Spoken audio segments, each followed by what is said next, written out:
run and get a blanket and come and sit with me and I'll read you a story. This one is called My First Garden. The train was moving slowly through the green countryside. A town in the distance made me think of the town where I was born. It lay in a wide river valley surrounded by rolling hills. With its red-roofed houses, it always reminded me of a big bed of flowers.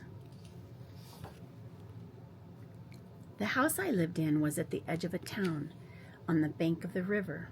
From the window of my room, I could see the entire town with its maze of narrow streets and rows of houses. The house was big, and the town was small. That's what everyone said, but to me it seemed the other way around. We lived on the top floor of the house. I knew every corner in it, its stairways, rooms, alcoves, and hallways, all its secret hideouts from the cellar to the attic, but I knew only a few of the streets in my new town. After school, I spent most of the time with the other children who lived in our house. We liked to play in the cobblestone courtyard behind the house, but we always made too much noise or messed up the laundry drying on the clothesline, or somehow threw a ball right into someone's window. Sometimes we grew tired of all the games we knew. We'd play them over and over, and we didn't know what else to do. Then one day I got a bike. It had belonged to my older brother, but now it was mine. I rode my new old bike everywhere. The town seemed to get smaller and smaller the farther I went. Every Friday, I would ride to the train station to meet my father coming back from the big city where he worked. In school, I liked biology, geography, and perhaps best of all, my drawing class, but I couldn't wait to get back on my bike. One day after school, I rode my bike out of town.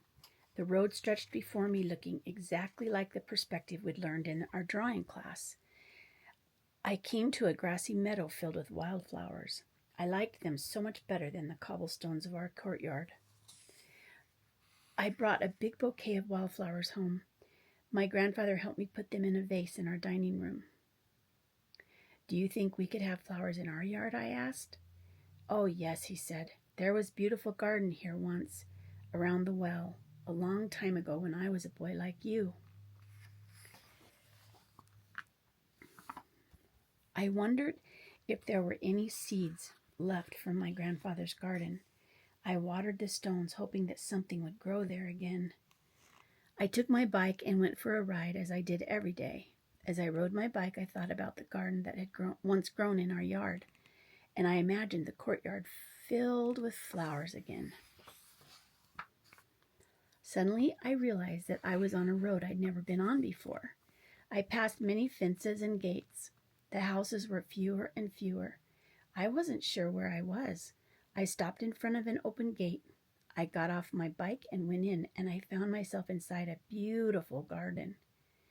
"Do you like flowers?" I heard a voice behind me. I turned and I saw a lady in a big straw hat holding a watering can.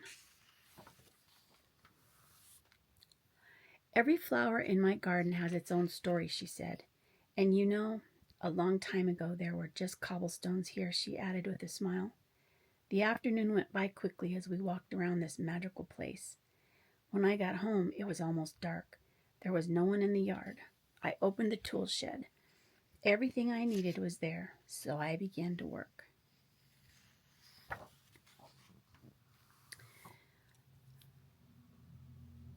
I brought sticks to build a fence. What is he doing? I got flower seedlings at the market.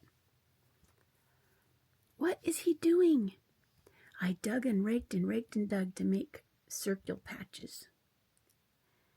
I planted the seedlings in the soil, and I watered them every day. What is he doing? As the day passed by, I watched for any weeds growing. One day I saw the first tiny flower.